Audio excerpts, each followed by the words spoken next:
He's express coming up to interest, 2 right? years. Councilmember Street, would you like to speak? Yes.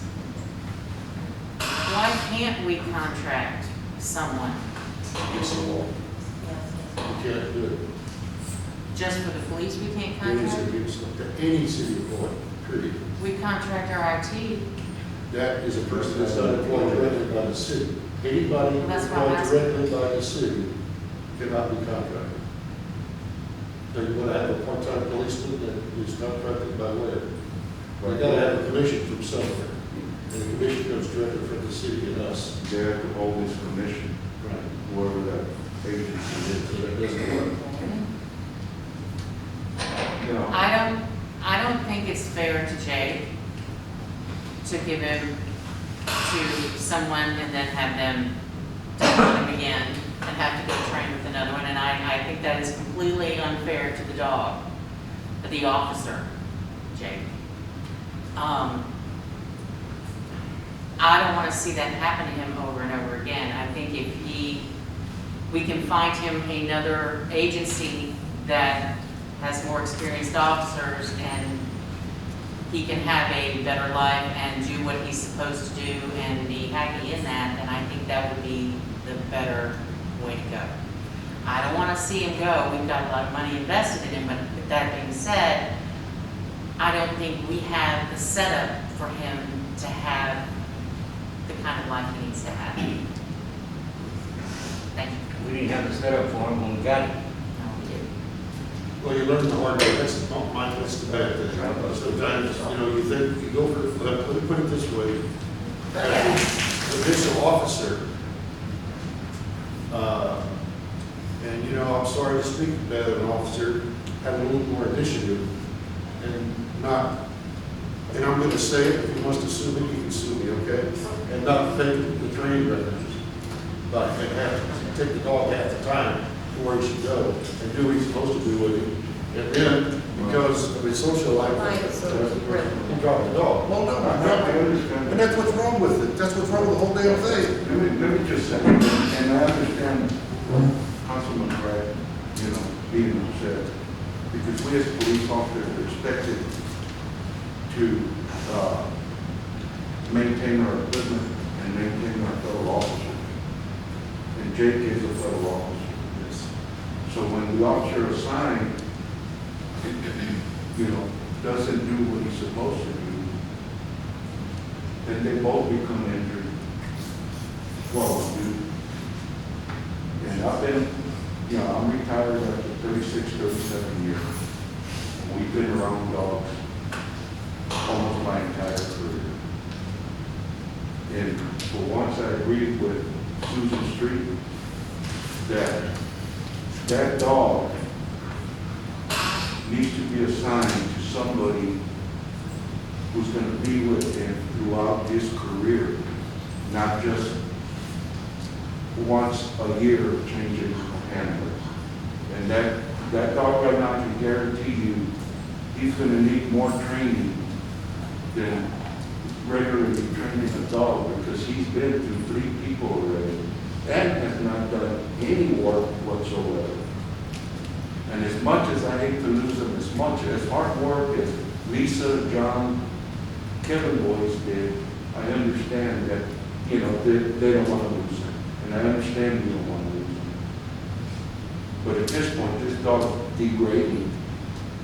And he's degrading right in front of us because we're thinking that we're going to have an officer experienced enough to handle these duties.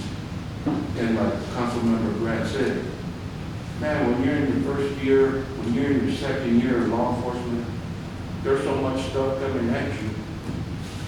And then to throw this on top of that, you can't. You can't. So all I'm saying is that, you know, find a good agency that has a good officer, then of course they're probably going to be paying more for you. And like that, he can finish out his career with one officer, not continue to do what we're doing here. What if LT takes on a dual responsibility? No, no. can let her run a department. So and take care of for it. me, from a personnel standpoint, if you all decide you want to keep this program, the only thing I could recommend is that Jake would have to go to the border, and we would have to post a position and hire a brand-new outside officer with some, potentially some canine experience, who'd be willing to start from scratch and train for that program.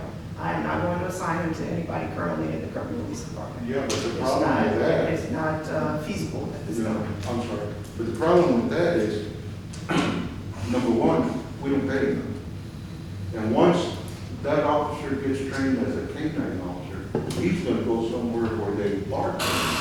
That's what our problem is here. Not only that, but if the lieutenant took the dog on, she has to go on patrol, remember that. She'd have to work, well, the dog is not, that animal is not designed for daytime work. That dog is, main job is drug interdiction, okay? And there's a bunch of it does run up down 78. I guarantee it's running right here in the city right now. But you can't expect someone to run, what, 12-man department now or 10? Well, not only that, but she's got administrative. That's what I'm saying. To handle, I mean, you know, there's no way. I'm not asking the lieutenant to do it. I understand our officers are young. Everybody needs training. They're gonna be trained together. I think we need to give them a chance. I think we need to give an officer a chance. Well, you gotta have somebody that wants to take him, that's number one. We've already given them. Well, we had an officer that was willing to take it, right? But Well, from he said what no. Bill teacher said, he said He no. said no. He said no. Because he has to understand the commitment and then he realized. We had a stern talk. We had a real talk about what this dog means to us. Ultimately, how he's affected by the constant change. That's what I'm looking at. I get that he's family here to this city.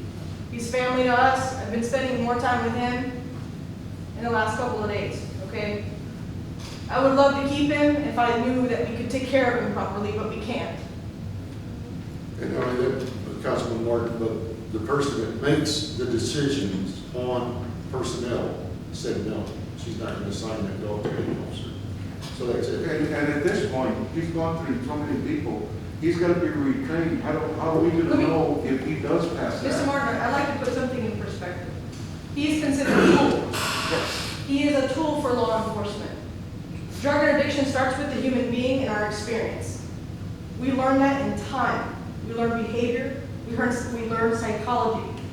We learn what to look for so that when someone says, I don't consent, and you know that he's lied and you built something called reasonable suspicion to run him, it starts with the officer. Right, I understand that. So if we give him to a new officer who's barely learning this, we risk ultimately bad stops. Not knowledgeable enough to know the difference between probable cause and reasonable suspicion.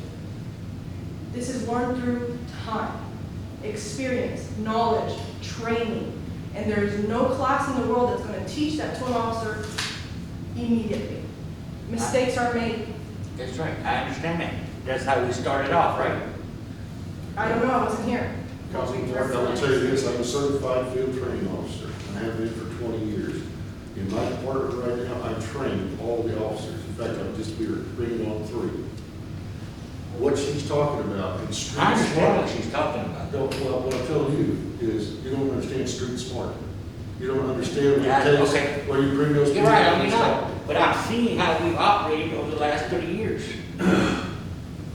Well, in that, to that point, we don't want to operate like that. Well, that's right. Because, I mean, 2 handlers. So my thing is, so I'm gonna say this, so for Jake, of course, we don't wanna see him go, but, it's not, humane, I guess you can even say, What I'm to saying do is, this how to do you know him, to give him to this thing gonna somebody happen else. to him somewhere else? What would it hurt if we put him in the kennel for 21 days and put the job out there to try to get somebody? What would it hurt? Yeah. Based on your decision tonight, It's never hurt. that's what will happen. If you all decide to continue teaching that program, I am not going to allow her to continue to take him home. He is going to have to go to the company there, and And we all he's will have gonna do to is sit hire there and an kill him. officer. Who knows how that will work out? There's already additional compensation for this position, because on top of Jake being the K-9 who is the partner to that officer, he also lives with them. Right. That person takes him home, he becomes part of their family, they have to feed him, take him to his medical appointments, exercise him, on top of their training. They go on vacation, they go on sick leave, Jake's still their responsibility. They don't get to just say, let me drop him off over here at, Officer Seisenbach's house for the weekend because I'm going out of town. It does not work like that. If they K-9 officer. And we can't just kennel them up in the police department, for a week while somebody goes on vacation. That becomes 100% their responsibility. So there is no one, I'm telling you again, in the Kirby Police Department currently that I'm going to assign that responsibility to right now based on the circumstances and what I've experienced. He will go to the company, he will be boarded for those 3 days, and we will have to find him a suitable partner. And And we have to look at in perspective of, for instance, myself, I have a good friend who just got finished doing the K-9 program for Lackland for the military.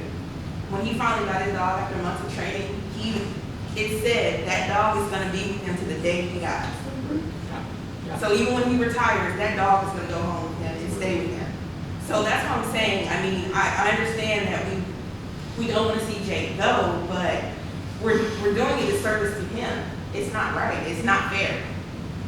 So my other question is, so let's say obviously, because I'm against keeping Jake, not because I don't want him here, but just because it's not fair. What happens to him? Obviously, if we say no, what happens to him? so we would work with the company. They've already given us, an agreement that we could sign to allow him to go there to be boarded kind of through these fees. And they would work to find him an agency to transition to. And if they find him someone in the less than the 20 days, then you kind of go through the contractual negotiation, you pay less. If it takes longer, we pay more to keep him longer. But that's what they do. That's how we were able to secure him. This is, that's what they do for a living. They train K-9 officers and help agencies find